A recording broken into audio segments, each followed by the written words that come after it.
श्री गणेशाय नमः, श्री सरस्वते नमः, श्री गुरु श्री सद्गुरु रामचंद्राय नमः.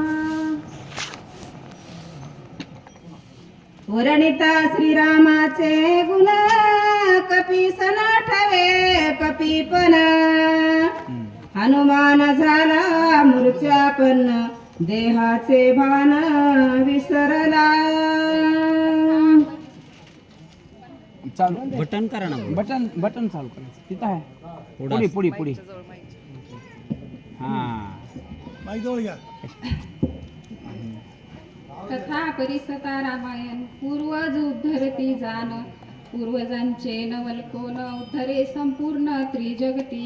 अशी पवित्र पावन कथा श्री भावार्थ रामायण. आणि सर्वात महत्त्वाचं मौजे झोला या ठिकाणी अखंड हरिनाम सप्ताह, त्यानिमित्त रामायणाची सेवा ही माझ्याकडे आली. भाग्याचा उदय जे हे सोडी पाय संत पाय. अशाप्रमाणे काय सांगतात हनुमंतराय आणि काय सांगतात काय ऐकूया. वर्णिता श्रीरामाचे गुण कपीसन आठवे कपीपण, हनुमान झाला मूर्छापन्न, देहाचे भान विसरला. ज्या वेळेस हनुमंतरायांनी सांगितली कथा कुणाला भरताला रामाची पूर्ण कथा सांगितली, त्यावेळेस इतके दोघंही लीन झाले, एवढे एकाग्र रूप झाले, एकरूप झाले की कपीला कपी पण आठवणा गेलं, हनुमंतरायाला आठवणा गेलं की मी हनुमंत आहे आणि मी कशाला आलो इथं. परंतु भरतालाही आठवणा गेलं, एकरूप झाले. परंतु काय पुढं करतात ऐका. देखोनी कपीची अवस्था, भरत ओसंडला चित्ता, श्रीराम गुण कीर्ती ऐकता, विस्मित चित्ता होनी. एवढं चित्तामध्ये काय झालं तर प्रेम निर्माण झालं रामाविषयी किती प्रेम होतं. नंदी ग्रामात राहून किती सेवा केली, त्याप्रमाणे एवढं काही आठवणा गेलं आणि एकदम काय होऊ लागलं, कशी अवस्था होऊ लागली. ना आठवा गेला भावा भाव झाला स्वयमेव पांडुरंग. कसा आहे बघा, रामायणाचे टीचर समोर असले, शिक्षक समोर असले की विद्यार्थ्याचा थरकाप होते. तसा पहिल्या 2-4 ओव्यात माझा थरकाप उडणारच आहे. काय काय होते पुढे ऐका. त्याच्यासाठी तर गुळ ठुलाय तिथं गुळ खाचा. मन बुद्धी चित्तवृत्ती अहंकाराची अहकृती, रामी मिळाली निश्चिंती, बाह्यस्फूर्ती विसरला. मन बुद्धी चित्त अहंकाराची अहमवृत्ती सगळंच विसरून गेले हो. आम्हाला मात्र इथं आलं की काहीतरी पूर्ण लक्ष इथं रामायणामध्ये नसतंय. मी इथं आले तरी वाटू लागलं गॅस बंद केलाय का नाही, घरी लक्षातच नाही ना आहे का नाही, की येतानाच दूध तापून आले. म्हणलं काय करावं बाबा, आता कुणाला फोन लावावं. अशा प्रमाणे परंतु रामायणामध्ये एवढं एकरूप व्हावं लागतंय. रामायणच कशासाठी सांगते पुढे ऐका. अंग झाले रोमांचित, वाचा झाली प्रेम सद्द, नेत्री आनंद श्रुस्तवंत, भरत मूर्छित पडिएला. इतकी वाचेन बोलताही न गेलं, सद्गतीच झाली वाचा. आणि नेत्रामधून प्रेमानं काय वाहू लागले, अश्रू वाहू लागले. एवढं रामकथा ऐकून, रामकथा किती प्रेम किती गोड आहे. जर दररोज रामायणाला यावं लागतंय तेव्हा कळतंय. परंतु दररोज रामायणाला आमच्या इथं तर कधी कधी आरती करायलाही माणूस नाही बरं का. त्यामुळं सरांनी आता सांगितलं की नवीन नवीन माणसं तयार झाले पाहिजेत. आता सर जर आमचे शक्तीला कुठं गेले तर तिथं रामायण बंद पडायची वेळ आली. त्यामुळं मी काय करायले थोडंफार सांगायले.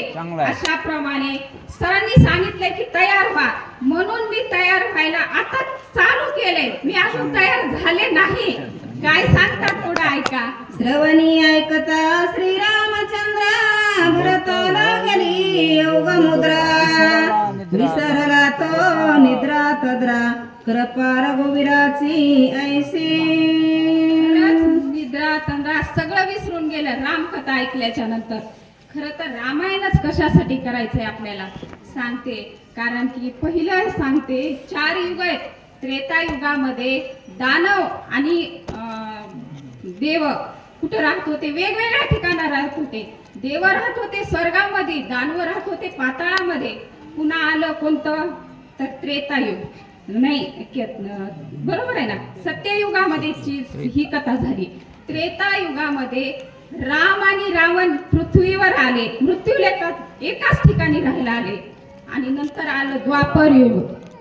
तर द्वापर युगामध्ये एका घरात राहायला आले युधिष्ठिर, धर्मराज आणि दुर्योधन. परंतु आता कलियुग चालू आहे. कलियुगामध्ये मात्र दानव आणि देव आपल्या एका शरीरात राहिले. परंतु हे शरीर कुठं लावायचंय? रामायणाला लावायचंय का तिकडं दानवाच्या रावणाच्या वृत्तीकडे न्यायचंय? त्यामुळं रामायण आहे. रामायणच कशासाठी करायचंय? ह्याच्यासाठी करायचंय.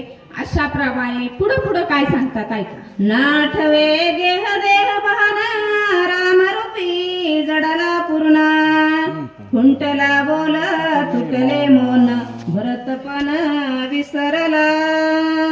काहीच आठवणा गेलो, इतके एकरूप झाले एकमेकांमध्ये की काहीच आठवणा गेलं. जसं श्रीकृष्ण भगवान गीता सांगू लागले अर्जुनाला, आणि ज्यावेळेस विराट स्वरूप दाखवलं त्यावेळेस मात्र दोघांचं काय झालं? दोही ओठी एक बोलणे आणि दोही पायी एक चालणे, तशी अवस्था इथं मात्र दोघांची झाली. काही आठवणा गेलं, इतके एकरूप झाले. रामकथा ऐकताना तसं व्हावं लागेल. अशा प्रमाणे तुम्ही म्हणतात रामकथा सरसारखंच म्हणायला, सरसारखंच म्हणावं लागेल. कारण रामायणाचा आम्ही वसाच घेतलाय. आमच्या घराने तरी सर जर नसले तर मी नसले तर माझा मुलगा किंवा मुलगी आता शिकायला जरी असली तरी आम्ही आमच्याच्यानं जेवढं होईल तेवढं आम्ही करणार म्हणजे करणार. रामायणाचा वसाच घेतलाय आणि रामायण पुढे चालविणारच. अशा प्रमाणे इथं मात्र तशी अवस्था झाली. काय सांगतात पुढे ऐका. भरत विसरला भरतपणा हनुमान विसरला हनुमानपण दोघास नाठवे दोन्ही पण तटस्थ पूर्ण श्रीरामे. काहीच आठवणा गेलं. भरताला भरत पण आठवणा गेलं. आणि श्रीरामांच्या जो दूत आहे हनुमंतरायाला मी हनुमंत आहे आणि इथं कशाला आलो, काय कार्याला आलो हे आठवणा गेलं. एकरूप झाले एकमेकांमध्ये. काय सांगतात पुढे ऐका. दोघे विसरले दोन्ही पण कार्य आठव करी कोण बाप कृपाळू रघुनंदन चैतन्य पूर्ण चेतविले. कृपा कुणाला येते? देवाला कृपा येते. दोघांनाही आता काहीच आठवणा गेलं, पुढं कार्य करायचंय. मग त्यामुळं देवाला मात्र काय झाली? कृपा उपजली. खरं तर देवालाच कृपा उपजते किंवा संतांना, माणसांना कृपा उपजत नाही. पायी काटा नेटे तव व्यथा जीवी उमटे तैसा पोळे संकटे पुढीलांचेनी. तशी देवाला कृपा उपजती, कुणाला? माणसांना उपजत नाही. पुढीलांचे सुख देखणीयांचे होय वीक चढे क्रोधाग्नीचे वीक. मनोरथी आहे ही माणसांची मनोरथी आहे. परंतु देवाला मात्र काय झाली? कृपा उपजली. आणि खरंच किती कृपा आहेत, किती कृपाळू आहेत माझे श्रीराम प्रभू. काय सांगतात पुढे ऐका. जीवन कळा सावध केली प्राणशक्ती परिचारिणी इंद्रिया पाठवता झाली झापडी उघडली नेत्राची. जीवन काळा सावध केली. कारण रामांना कृपा उपजली. रामांना वाटलं पुढचं कार्य राहून जाईल. हनुमंताला कशाला पाठवलंय? तर सगळ्या औषधी भार आणण्यासाठी. त्यामुळं कृपा उपजून काय केली? सगळे इंद्रिय स्थिरावले, कार्यरत केले. अशा प्रमाणे पुढं काय सांगतात. चित्त चेतने ते धरित मानपूर्व संकल्प आठवित बुद्धी निश्चया ते अंगीकारित राम कार्यार्थ साधावया. राम कार्य साधण्यासाठी रामांनी काय केलं? चित्ताला चेतना दिली आणि बुद्धीला निश्चय करायला भाग पाडलं. मनामध्ये पूर्व संकल्प विकल्प हे सुरू केलं. परंतु खरं सांगा आपल्याला ह्याला अयोध्येला किती जण गेलात? आम्ही तर अजून अयोध्या बघाय नाही बघा. अर्ध्यातून आ? आलो. अर्ध्यातून काय आला. आम्ही अर्ध्यातून वापस आलो, अर्ध्यात गेलो तर नाही. खरंच ते नशिबात नसल ते दर्शन. परंतु तेव्हापासून ठरवलं इथं रामायण मात्र फक्कड करायचं. कधीच रामायणाची सेवा चुकवायचीच नाही. कारण असं सांगितलंय, त्रिभुवन एक पवित्र अनादि पंचक्रोक्षत्र जेथ जीवाचे जीवसूत्र श्री महालय असे. तिथं कोण आहेत? महालय आपले श्रीराम प्रभू जीवाचे जीवसूत्र. ते जगाचे काय करतात? तिथं अयोध्येमध्ये. परंतु आपल्याला किती वेळेस अयोध्येला जाणं होणार आहे? एकदा जे दोनदा. लय झालं तर 2 ते 3 वेळेस. परंतु रामायणाची सेवा जर केलात तर ती अयोध्या इथे आहे. काय दररोज रामायणाची सेवा मात्र चुकवायची नाही. हा वसा आम्ही घेतलाय, तू हे सरांकडून शिकलाय आम्ही.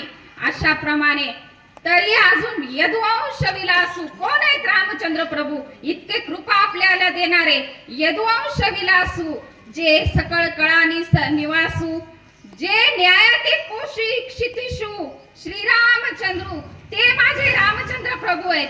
त्यामुळं त्या रामचंद्र प्रभूच्या सेवेत मात्र काय झालं पाहिजे? अखंड झालीच पाहिजे, खंड पडला नाही पाहिजे. इथं मात्र हे सांगायचंय. आता पुढं काय कथा चालू होती ऐकूया. अकस्मात सावध होय मने मज झाले काय, उगाची येत तटस्थ आहे आठवणो हे स्वामी काज. हनुमंतराय मात्र आता सावध झाले आणि लगेच म्हटले, उगाच मी इथं का तटस्थ राहिलोय? मला हे काय झालं काय नाही काय कळना झालंय. परंतु माझं स्वामीचं काज मागं राहिले. अशा प्रमाणे स्वामी कार्यामध्ये कधीच हनुमंतराय मागं राहिले नाहीत. नुसता शब्द काय होता? Yes yes. कोणतंही काम सांगा, यस. नो नाहीच, नकार नाहीच. नाही हा शब्दच नाही डिक्शनरी मध्ये. तशी इतकी काय होती? भक्ती होती आणि सेवाही तशीच होती. अखंड हरिनाम होत. माझ्या कीर्ते विण जयाची रीते नाही श्रवण, जया सर्वांगी भूषण. माझीच सेवा श्रीकृष्ण भगवान म्हणतात. तशी काय होती? हनुमंतरायाची एवढी सेवा होती. मग आपल्याला रामायणाला येऊन बसायला किती वेळ काय व्हायले हो? 1 तास देऊ वाट नका. रामायणाची सेवा मात्र चुकवू नका. दररोज रामायणाला येत जात. अशा प्रमाणे हे माझंही सांगणं आहे. खरं तर आमचे सर सांगतातच की रामायणाची सेवेत काय झालं पाहिजे? खंड नाही पडला पाहिजे. परंतु त्यांची पत्नी म्हणून मी सांगणार आणि हे कार्य करणार म्हणजे करणार. काय सांगतात थोडं ऐका.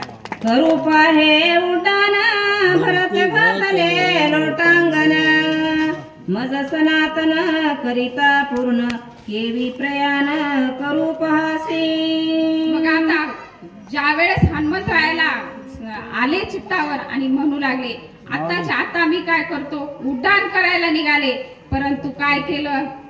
भरतानी लोटांगण घातलं. म्हणले मी तर इतक्या दिवस अनाथ होतो, इथं पडलो होतो, परंतु मला सनाथ केल्याशिवाय कसं चालला तुम्ही?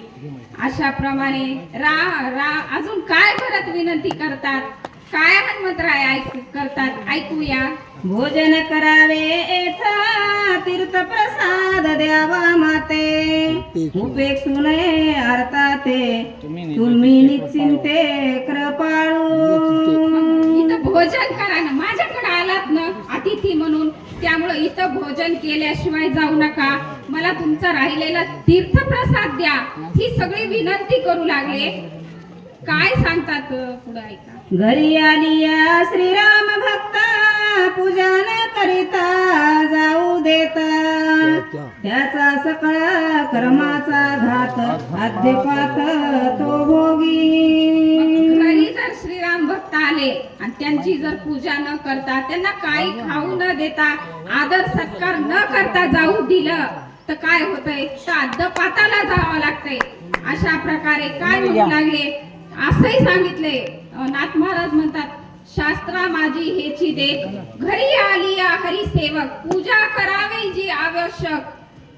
योग्य त्या साधनाने अशा प्रकारे काय करा, पूजा कराच, त्याला तसं जाऊ देऊ नका. घराला श्रीराम भक्त हा, घरा पूजा न आली आहे. करिता जाऊ द्यायचं. त्याच्या सकळ कर्माचा त्याच्या घात. सकळ कर्माचा हा. आदपात तो मोह. हो, परंतु हीच नाथ महाराजांचीच ओवी यात कोणत्या कांडातली आहे मी ते सांगते. युद्धकांडातली.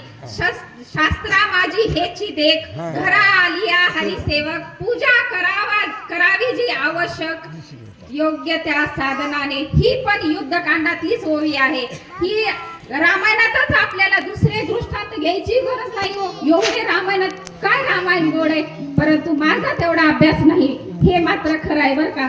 आणि खरंच माझं काही चुकलं तर तुम्ही माफ कराल, मोठ्या अंतकरणाने. अशा प्रमाणे कुंडलिका वरदे हरी विठ्ठल.